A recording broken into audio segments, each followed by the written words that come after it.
bénir quelqu'un ce matin? Amen. Est-ce que je peux bénir quelqu'un ce matin? Écoute ceci. Yoka. Ruth, Ruta. que dis-je? Esther Esther. était déportée. Il n'était même pas avec Mardochée. Il n'était même pas en Israël. Ils étaient à Babylone.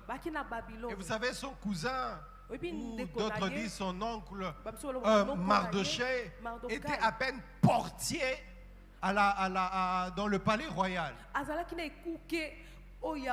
Elle n'avait aucun espoir.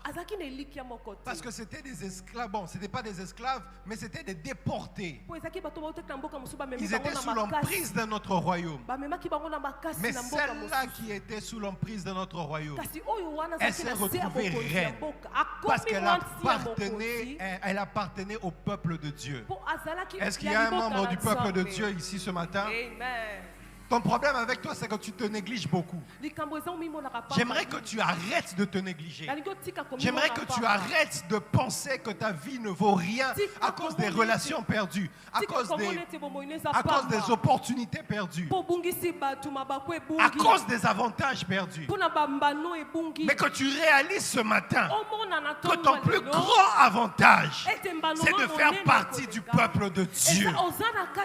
Est-ce que je parle à quelqu'un? C'est de faire partie du peuple de Dieu. Et partout là où le peuple de Dieu a été, lorsque vous lisez dans la Bible, ils ont toujours eu plein d'avantages parce qu'ils sont le peuple de Dieu. Daniel, Shadrach, Meshach, Abednego, ils arrivent aussi comme des esclaves, comme tout le monde. Mais parce qu'ils sont du peuple de Dieu, ils se retrouvent dans le palais royal, à régner à côté du maître. J'aimerais vous parler de Joseph. Joseph est déporté.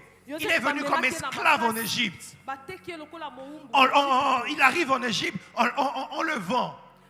Il arrive dans la maison de Potiphar. Il travaille là-bas encore comme un esclave. Mais ça ne s'arrête pas là. Il s'enfonce encore plus parce qu'on le retrouve dans une histoire bizarre. Il n'est même pas coupable.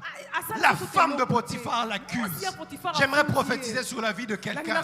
Je ne sais pas qui t'a accusé actuellement dans la société, mais je lève ma main en tant que ton pasteur et gardien de cet hôtel-ci. Je décrète et déclare que ces accusations sont nulles et sans effet dans le nom puissant de Jésus. Je ne sais pas qui est actuellement en plein procès quelque part. Je ne sais pas qui est actuellement au boulot. On t'a accusé des choses que tu n'as pas eu à faire. On t'a même suspendu pour ça. Je lève ma main en tant que sacrificateur. Tes ennemis seront confondus dans le nom de Jésus. Amen. André, ce n'est pas à toi que je parle. Je dis, ils seront confondus dans le nom de Jésus. Amen.